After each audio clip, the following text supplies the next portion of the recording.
Hello again. We're, well, I'm very excited right now, kind of feeling funky in a way. So, Jason Levine is right here beside me, and this is gonna be fantastic, and it's gonna be crazy at the same time. I like doing different stuff, new stuff, innovating, you know?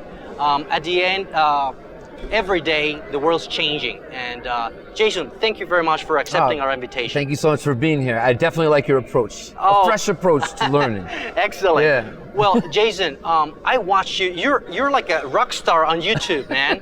Okay. What's up with you too? I like that. I like your stuff. Well, teachers are going into media.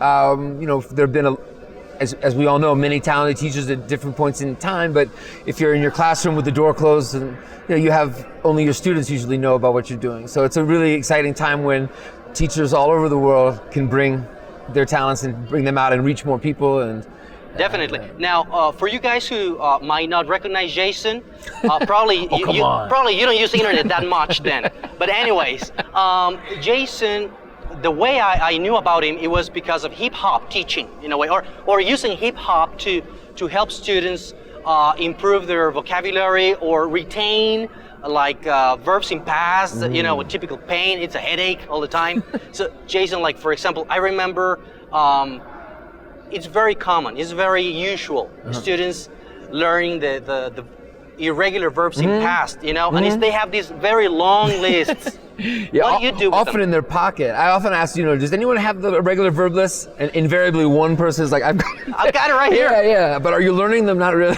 I know, and I've read it 100 times, so I just can't get Well, them. they're in alphabetical order, and it's not, we don't learn alphabetically. That's one part of it, Okay, and that's it's the so first point. long. Yeah, it's good to reference something. You can check one. But we learn, our brain wants to recognize patterns, and alphabetical order is an arbitrary pattern. You know, it's A, Q, R, it doesn't really matter. The way we recognize patterns, especially, is, you know, visually and through sound. So putting the verbs forms together in terms of, you know, their sounds, how they rhyme, and then using rhythm to help us retain it. I like that. Yeah. It's something like hacking the brain. Yeah, And I like that. I never thought about it that way. I like that. In a way, yeah. I mean, yeah. it's just another aid, let's say, you know? Well, tuning into just how the brain works, and you know, that's something I don't think students need to bother with, but it's something teachers, I think, really need to consider. Of course, so yeah. Of course, there are all these like age ranges and different types of students. Right. But I'm very sure your style, your methodology, and I know you're very busy and you've done a lot of stuff. I'm just concentrating and talking right now about one little piece of all your portfolio. But could you please share with us something about the past, verbs in past? I like that very much. Well, that's my most popular song and video, so that's absolutely. So how does it go? It goes like this. The microphone I took, taken. You shake, shook, shaken. Wake, woke into the style I'm creating. Think, thought. Seek, sought. Listen to the lesson that I teach, taught. There you go. Excellent. There. I feel like dancing, you know? Good. You don't want to see me dancing, okay? But anyways. I don't know. Do I want to see this guy dancing? No, it's okay. I don't know. So, Jason, I previously asked you about where you're coming from, and I thought hip hop, New York. So, does he have any connection? Absolutely. Yeah. No, I grew up with hip hop. I was a guy who hung out and tagged along, like people who really rhymed and really DJ'd. So I played drums. I started DJing. I DJ'd in college on the radio station. I did like small clubs in New York, but not a battle DJ. And I never rhymed. I had such great respect for people who really had that skill.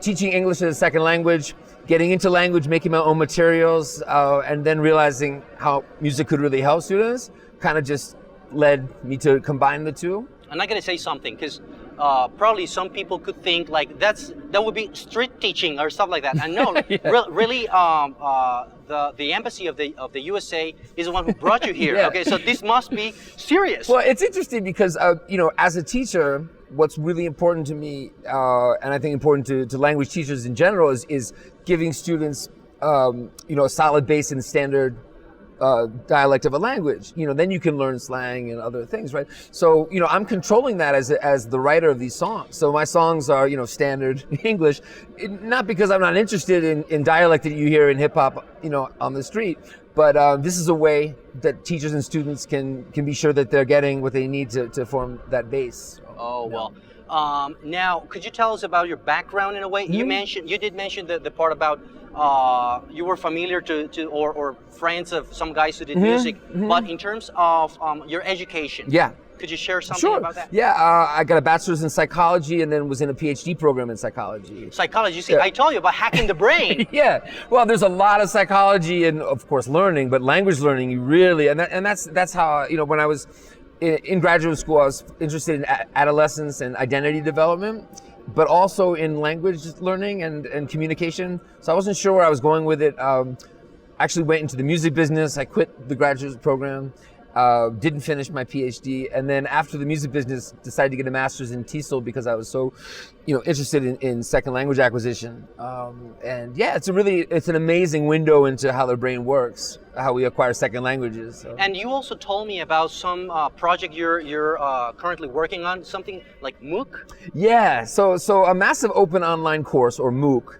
Could be in any subject, and schools, universities all over the world are starting to put classes online. Where it's more convenient, where people who in the past would never have had the money or the access are able to come in.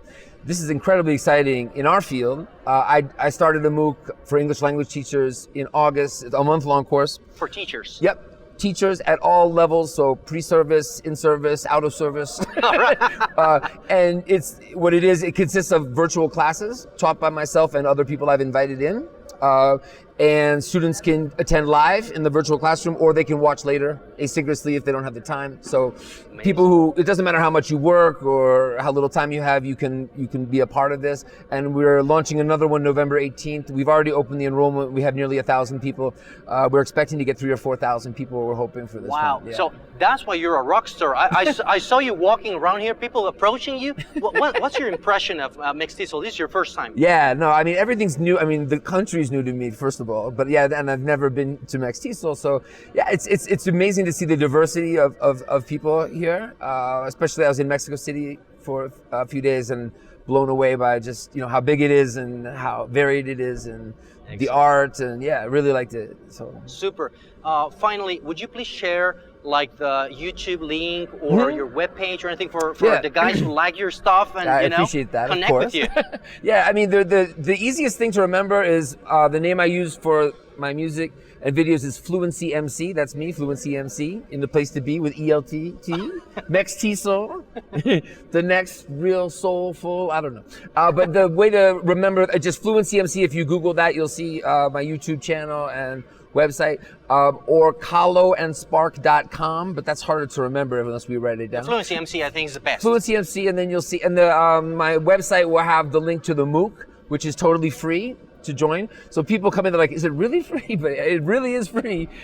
Sponsored by a company where I work, and we have all these wonderful teachers coming in, some really amazing people. I'll mention a few. Rachel's English is going to be presenting. Jennifer of English, Jennifer ESL. We have Chuck Sandy there, Shelly Terrell, Vicky Hollett, some really amazing folks. All right, man. Thank you very much. I guess since I'm becoming MC like you, just say bye like this, yeah? Oh yeah, okay. Yeah. Oh, you gotta teach me these things before we go on the air. Man. All right, that's behind the camera. I don't look good, man. All right. Thank you. Thanks a lot, Eduardo.